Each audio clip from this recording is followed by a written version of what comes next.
Bom, gente, nós vamos falar desse canivetinho. É um Sanremo, tá? Aço 12C27. Então, tá aí, tudo bem. O modelo dele é o 7105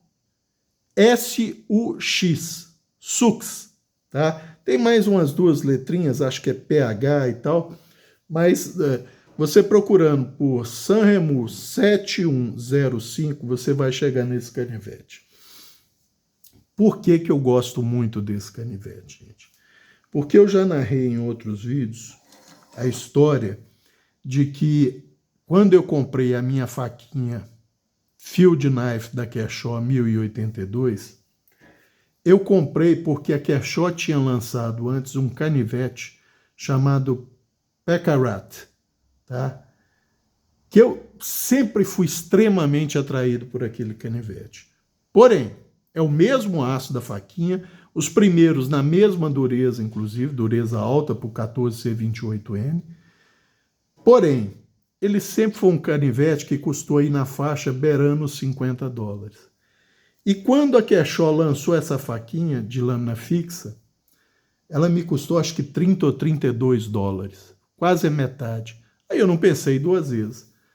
Eventualmente a Kershaw tirou de linha o Pekarat, e aí eu não pude adquirir. E também eu tenho que ser bem sincero, uma vez tendo adquirido a faca, eu falei, na prática, eu não preciso do canivete Pekarat, porque eu já tenho a versão em lâmina fixa dele. É uma lâmina pequena, mas tudo bem.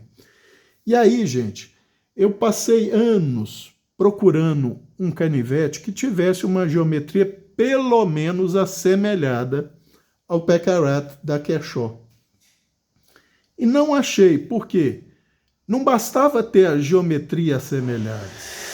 Eu queria que ele tivesse um aço par e passo com o 14C28N. Poderia ser um 420 HC com uma dureza mais alta. Poderia ser o 12C27. Poderia ser o 13C26. Poderia até ser o AUS8 ou mesmo o 8 cromo 13MOV, desde que o tratamento térmico fosse bom.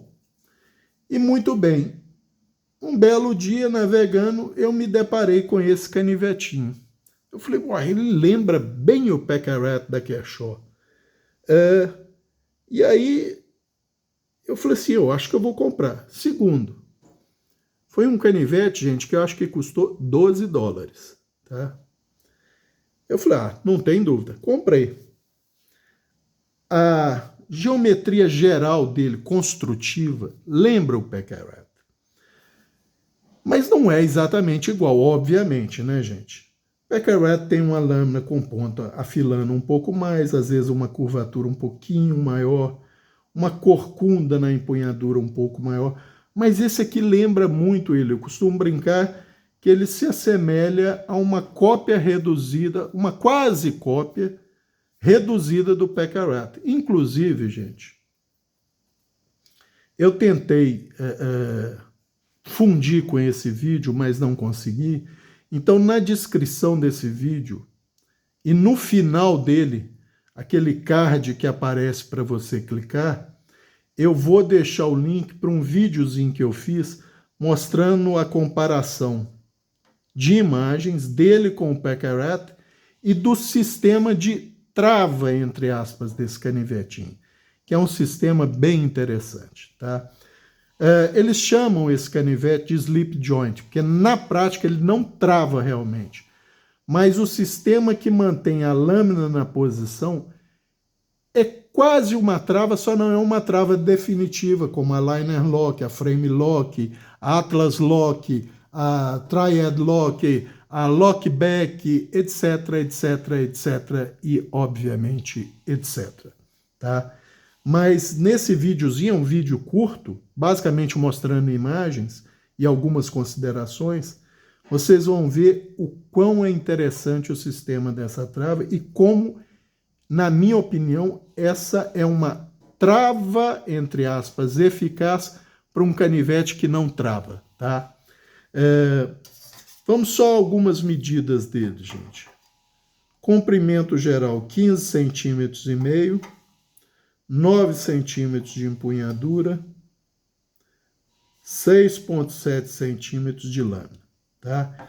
Então, é um canivete pequeno, mas não muito pequeno, mas um canivete pequeno, extremamente portável, você empunha ele bem com 3 dedos, tá? O dedinho sobra aqui, é mais para apoio final, mas é confortável na mão.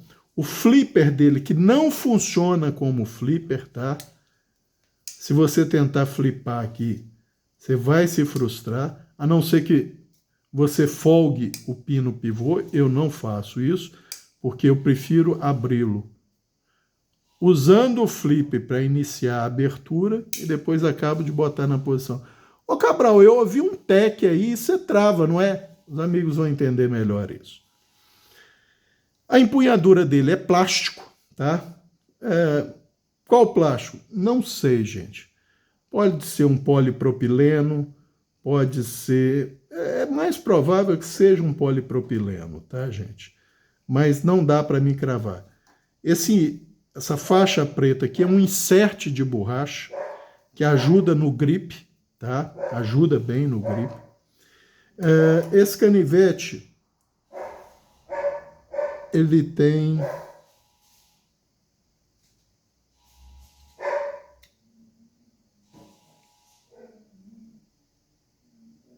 1 milímetro de liner. Os liners dele têm 1 milímetro de espessura.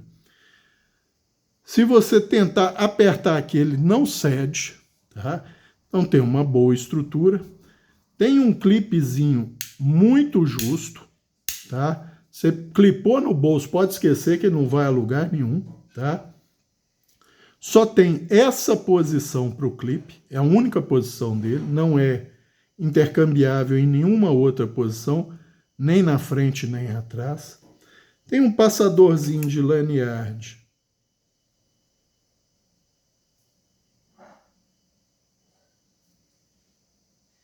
de 4 milímetros, tá?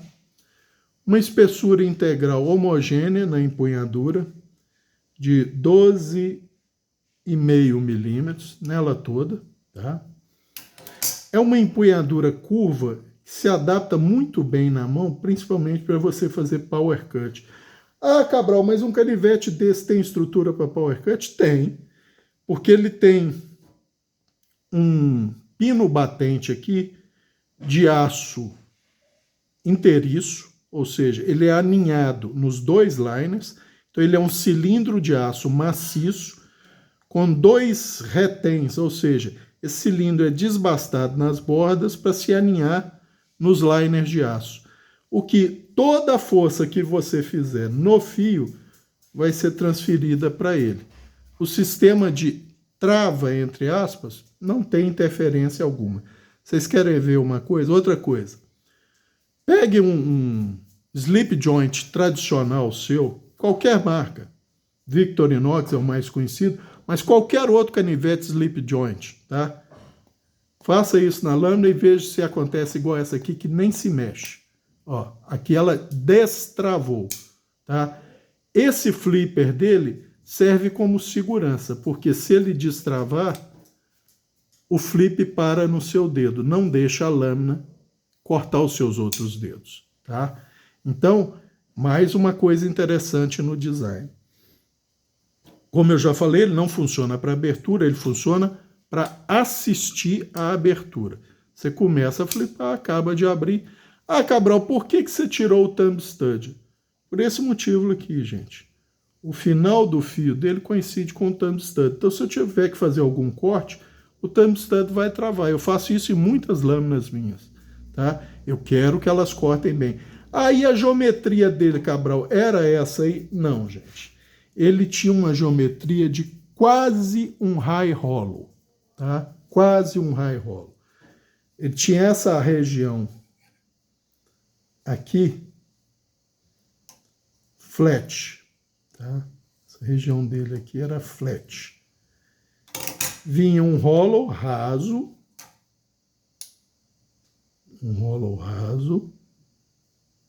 tá? Mas tinha boa habilidade de corte. Mas, como eu queria um canivete que cortasse bem. O que eu fiz?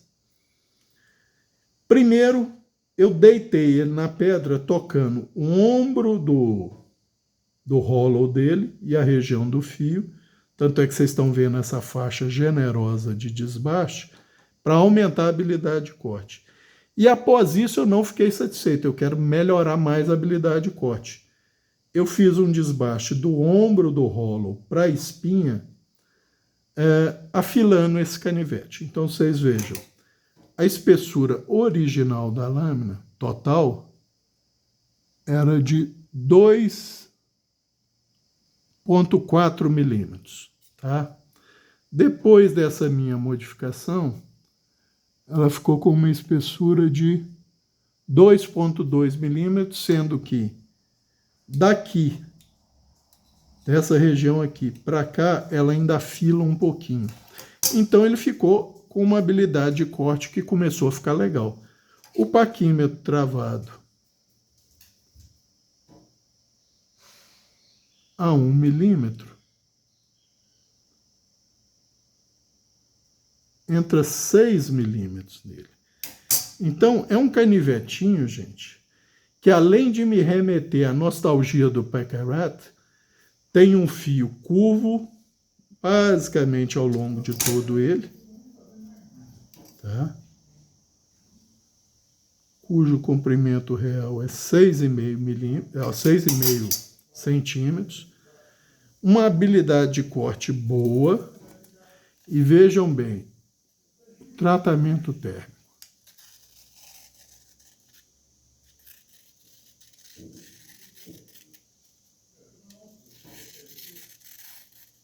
Muito bom. Esse canivete, gente, inclusive, uma vez, eu acostumado a cortar osso de frango de granja, um dia o pai trouxe uma galinha caipira, eu falei assim, eu sei que ela é muito mais dura os ossos dela do que o de granja, mas deixa eu ver como é que ele se sai. Fui cortar os ossos dessa galinha. Gente, o fio, a parte que eu forcei, ele ficou todo ondulado ali naquele meio milímetro inicial. Ficou todo onduladozinho. Esse fio mais agressivo já, esse fio desbastado, então um fio muito fino. Bastou eu passar na chaira, gente, ele endireitou e continuou cortando. Não desgastou o suficiente para eliminar aquele aço que eu embotei, não. Mas a habilidade de corte continua muito boa. Isso é inerente ao aço 12C27, que é o aço desse canivete, tá? É um aço muito resistente à fratura. A dureza dele deve estar aí em torno dos 57, 58. É uma dureza boa, mas eu preferia que tivesse mais. Mas me contento com isso no combo geral do canivete, tá? O peso eu esqueci de pesar, tá? Então eu vou ficar devendo. Vou botar na descrição do vídeo o peso, eu vou pesar depois desse vídeo. Na descrição do vídeo vai estar o peso. E ao final desse vídeo, vai ter um videozinho de 1 minuto mostrando a comparação dele em imagens com o Paccarat, tá? Mais ou menos nos tamanhos proporcionais de cada um, então vocês vão ter uma boa medida de comparação. E principalmente eu vou mostrar o sistema de trava, entre aspas, dele, que não é trava, é um sistema de pinça de cada lado da lâmina. Tem um braço articulado de metal com uma bolinha de retém que entra em recessos da lâmina, tanto para travá-la no lugar, para você usar, tá? Quanto para quando você fecha, ele também está travado. Você pode balançar o tanto que você quiser, que isso aqui não vai a lugar nenhum. Você tem que começar a forçar para a esfera começar a sair de dentro da cavidade, e aí sim ele trava no lugar, tá? Ele tem também uma outra curiosidade, gente, que é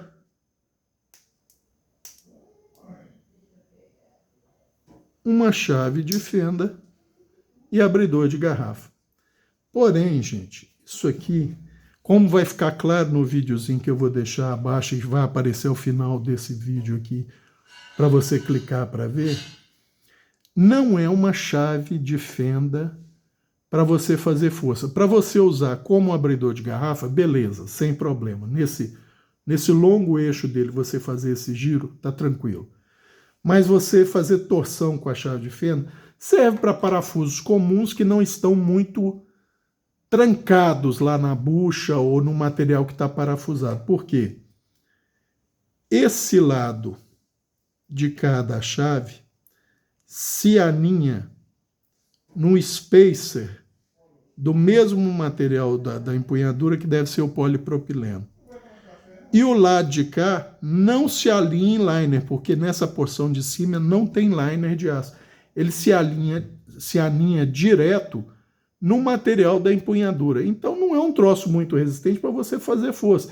Isso aqui é para você apertar um parafuso de um óculos, de uma coisa qualquer que ele está soltando, e é um esforço tranquilo somente, porque a estrutura dele, onde está fixada a chave de fenda, não é para aguentar a torção, gente.